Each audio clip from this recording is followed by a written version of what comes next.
This is Good Morning Indiana, working for you. Good morning to you. I'm Lauren Casey. It is Wednesday, April 15th, and the time right now is 4:27. We want to get to your top stories today as we kick off your morning, starting with the latest case count of the coronavirus here in the state of Indiana. This is from health officials. We're learning 8,500 people have tested positive. More than 3,000 cases are right here in Marion County. More than 46,000 Hoosiers have been tested for the virus so far. We can tell you the latest death toll is 387 in the state. Most of the deaths are older people right now, and no one under the age of 30 in the state of Indiana has died from COVID-19 at this hour. We're also keeping you in the know on how we're in good shape in terms of equipment like ventilators. Indiana still actually doing well, about 75% of those still available across the state. Of course, we'll continue to keep you updated as we get those latest numbers today from the state health department. Now we want to talk about testing. We know there's been a lot of talk about testing. Are we testing enough people, and how we can expand testing to all people here in the state? And we can tell you that there is expanded testing now that includes essential workers, healthcare workers, and first responders. And if you live with someone who has symptoms, you can go through drive-through testing now. Also, if you're not an essential worker, but you are someone who's in one of those high-risk categories, you can also go through drive-through testing if you have symptoms. We'll have more information on that and where to go coming up here on Good Morning Indiana. But now we want to take a turn to our forecast for our Wednesday. It is a chilly week here for the month of April in central Indiana. And Todd, we don't love it, but yesterday we had all that sunshine, so it kind of helped make up for it. Yeah, you know, once you got into the sunshine yesterday afternoon, I know it was chilly, but it wasn't terrible out there. Today, we will have some sunshine at times, but we'll also have some rain and snow showers in the forecast. And just look at some of these temperatures that we have right now. 23 degrees in Logansport, 26 in Zionsville, down to 32 already in Indianapolis, 28 in Bloomington.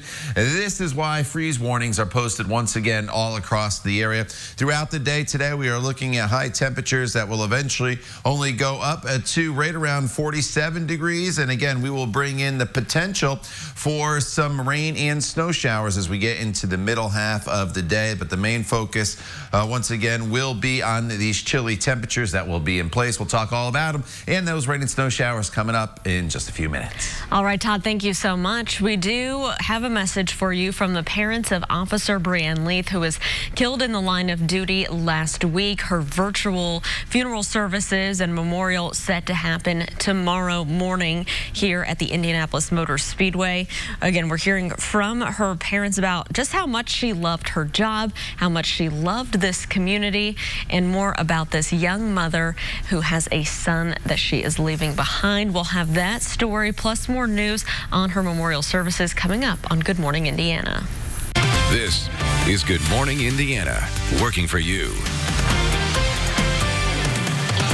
Now at 4:30 on Good Morning Indiana, soon more Hoosiers will be able to be tested for COVID-19.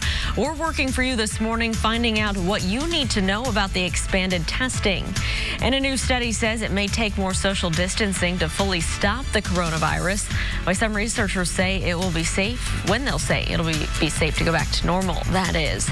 Plus, this morning, we're hearing from Officer Brianne Leith's family and friends how they're honoring the memory of their fallen hero and the message they have for our community.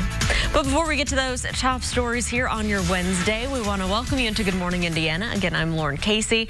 Todd Clausen is standing by this morning from his home. And Todd, we got to talk about the temperatures today. Still cold out there.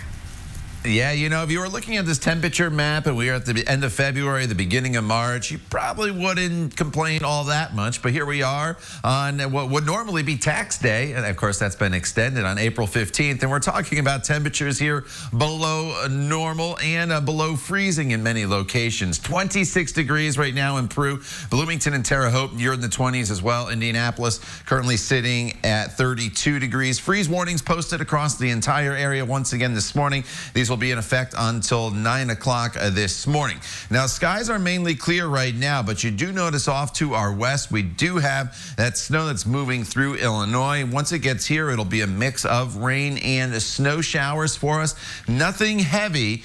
with temperatures climbing up into the mid-40s. It'll eventually go over to all rain showers. If you do see some of these snow showers, though, this morning, we are not expecting any accumulation. That is the good news. Just more of a shock to the system than anything that we're in the middle of April, Lauren, and talking about the chance of snow. All right, Todd, not what we want to hear on this Wednesday, but thank you. We'll continue to check in. Right now, we want to get a look at traffic here at the North Split in downtown.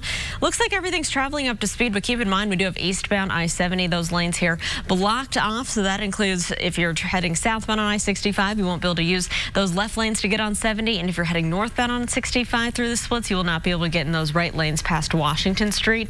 Overall, though, it's not slowing things down. Just be prepared to take a detour this morning. We're looking at the whole big picture of the state of Indiana, and what we've determined is this is a critically important week for us, and we need to finish it strong. Governor Eric Holcomb and other state leaders are stressing the need for the stay-at-home orders in the fight against the COVID-19 pandemic.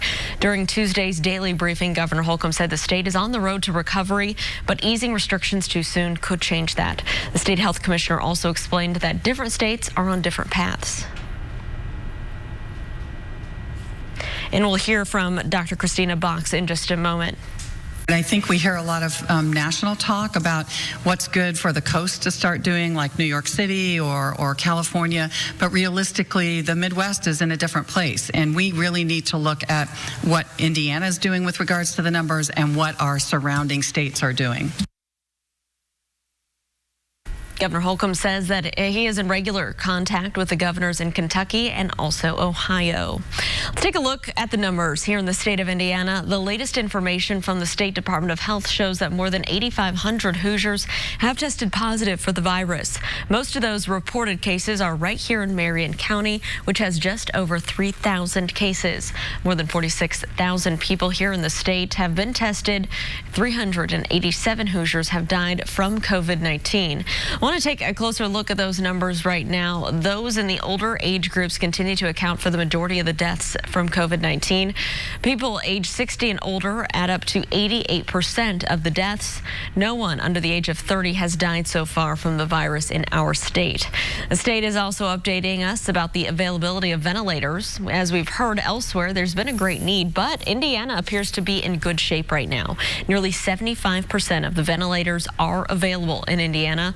Roughly 15% are in use for COVID-19 patients, about 11% for non-COVID-19 patients. And speaking of ventilators, General Motors is ready to ship out the first round of those devices. The company started building them last month at its plant up in Kokomo.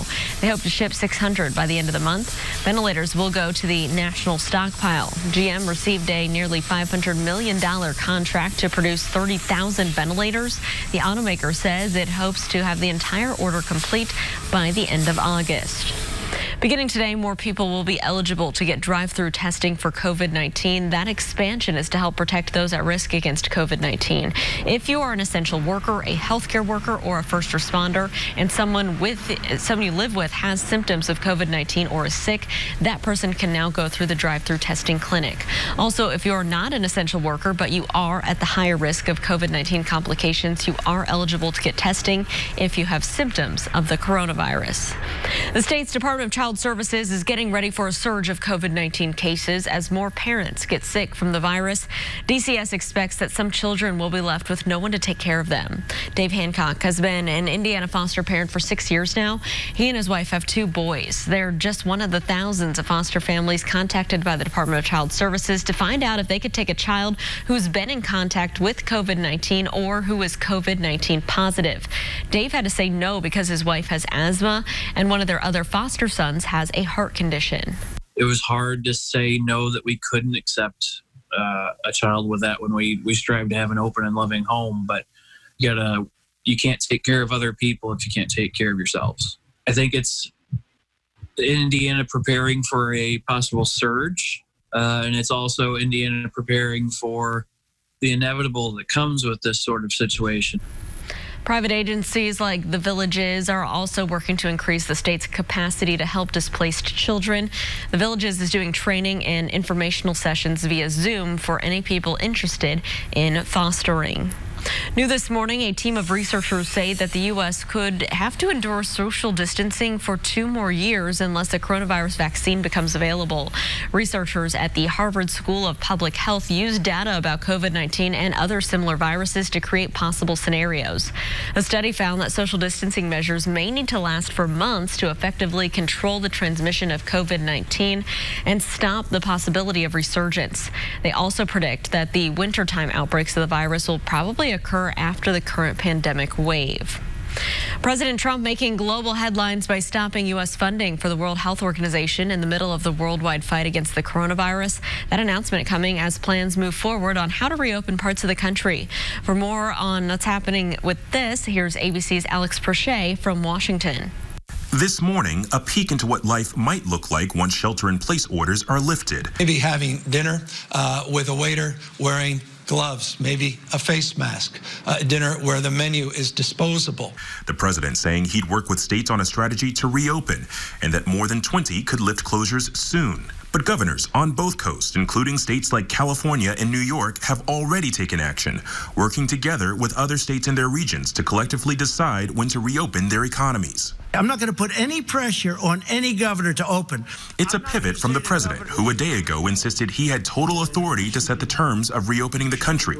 In places like New York, the curve is flattening, but there are still concerns. We still have 1,600 new COVID cases yesterday. And one of the country's top health experts, Dr. Anthony Fauci, had this to say about President Trump's May 1st date to reopen. I think that's a bit overly optimistic. The president also taking action against the World Health Organization, cutting off its funding while conducting a review of the WHO's role in managing the outbreak. American taxpayers provide between $400 million and $500 million per year to the WHO. The United States has a duty to insist on full accountability. And this morning, new fears of a possible second wave of the virus. To prepare, the nation's largest antibody test. 38,000 employees at Beaumont Health Center in Michigan have started screening to see who has the COVID antibodies and could be immune. The CDC director saying these tests need to be in place ahead of the next spike. Also on the testing front, a new plasma treatment is being fast-tracked by the FDA. It allows patients who have had the virus and recovered to donate their blood. Alex Perche, ABC News, Washington. We know there's a lot of information to keep track of as the coronavirus pandemic continues. That's why we've compiled everything you need to know about COVID-19 in one spot. You can find that at theindychannel.com/coronavirus. The parents of Officer Brianne Leith are shedding more light on her service and legacy. Straight ahead, how they're remembering their daughter in their own words and the message they have for the community. Joe has the character and the experience to guide us through one of our darkest times and heal us through a long recovery. And Joe Biden just picked up a major endorsement coming up while the former president says Biden is the perfect man for the job. Todd. And Lauren, the temperatures across not only central Indiana and the state of Indiana, but the Midwest, well below normal. We're in the teens, 20s, and 30s. This cold air is going to stick around, and now we're going to add the chance of snow into the forecast. Unfortunately, we'll talk all about it coming up when Good Morning Indiana continues. The time now is 4:40. Stay with us. We're back in just a couple minutes. Hiring Hoosiers only on RTV6. Welcome back. A woman has died from her injuries after a shooting that led to a standoff and exchange of gunfire with police in Greenwood. Police identified the victim as 55-year-old Cecilia Cooper Laverne Babcock. Officers were called in Monday to a home on Legacy Boulevard on reports that Cooper had been shot. When they arrived, they say that 43-year-old Randy Sutt fired shots at officers. Police returned fire, striking and wounding him, and eventually he surrendered.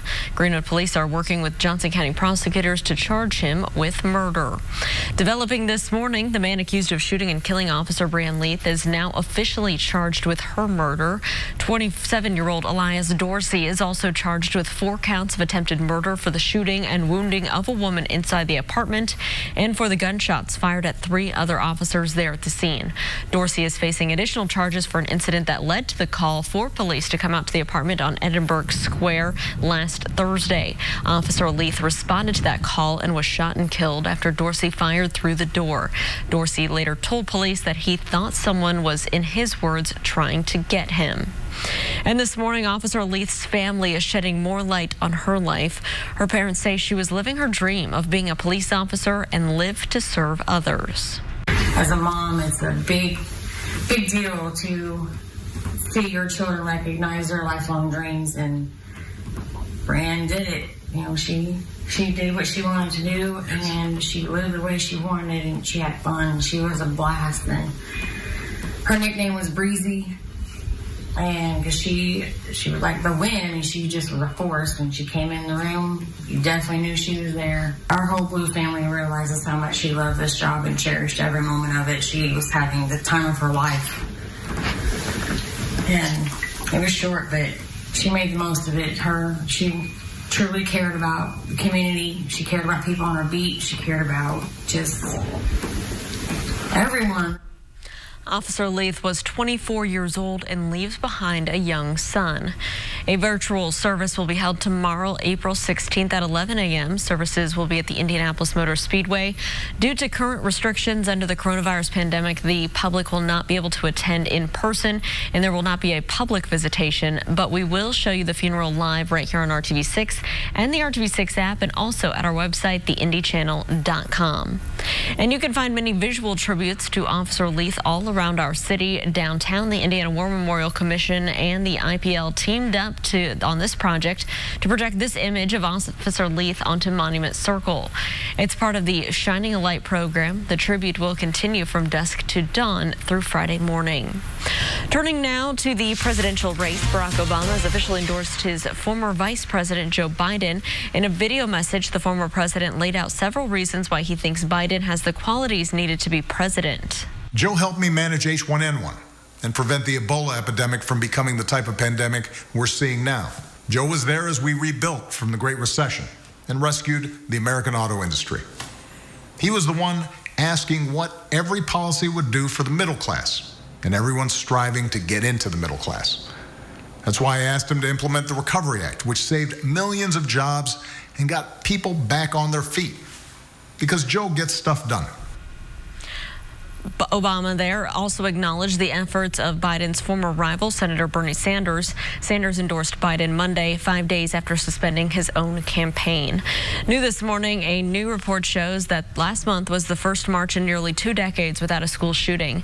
Data from the National School Safety Center and National School Safety and Security Services shows that there's been a school shooting every March since 2002. While there were instances of shootings on school campuses, none fit the description of a school shooting. According to Everytown for Gun Safety, there were 7 shootings on school campuses this past March. 4 of those were classified as unintentional discharges. 1 incident happened between adults on a high school football field over a weekend. 2 happened on college campuses but involved no students. Well, it's been 1 year since the iconic Notre Dame Cathedral caught fire, causing severe damage and its spire to collapse.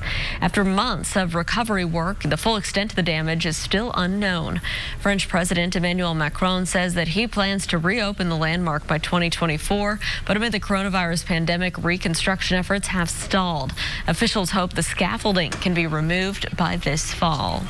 It is 4:48. We want to toss things over to Todd Clausen reporting from home on today's forecast, and it is a chilly Wednesday, Todd.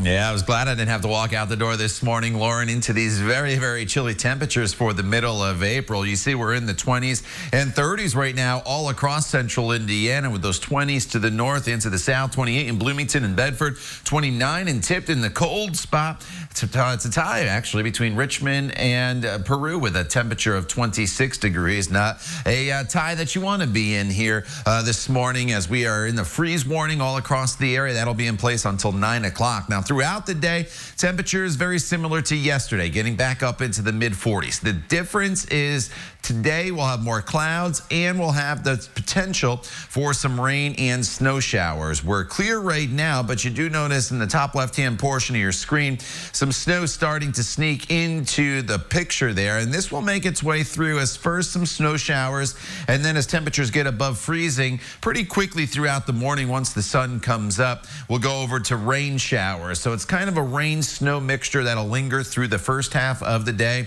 and then it will quickly come to an end by mid-afternoon as that precipitation slides off to the east. If you do see the snow this morning, we are not expecting any accumulation. That is the good news. This is just a light event. Road temperatures are still well above freezing, so you don't have to worry about slick spots on the roads if you do have to go out. But obviously, if you don't have to go out, those shelter-in-place orders are in place. Tomorrow morning, another very cold start. Everybody is in the 20s. Freeze warnings posted once again for the day tomorrow. But tomorrow overall is going to be a dry day with temperatures getting back up to near 50 degrees with some sunshine in the forecast. But you notice the 11 p.m. icon has precipitation moving back in. That's another storm system that'll be heading our way late on Thursday night into Friday. This one starts as some rain showers, but as some colder air comes in, you notice here to the north that there is going to be a band of snow that is going to start to form. And you also notice the time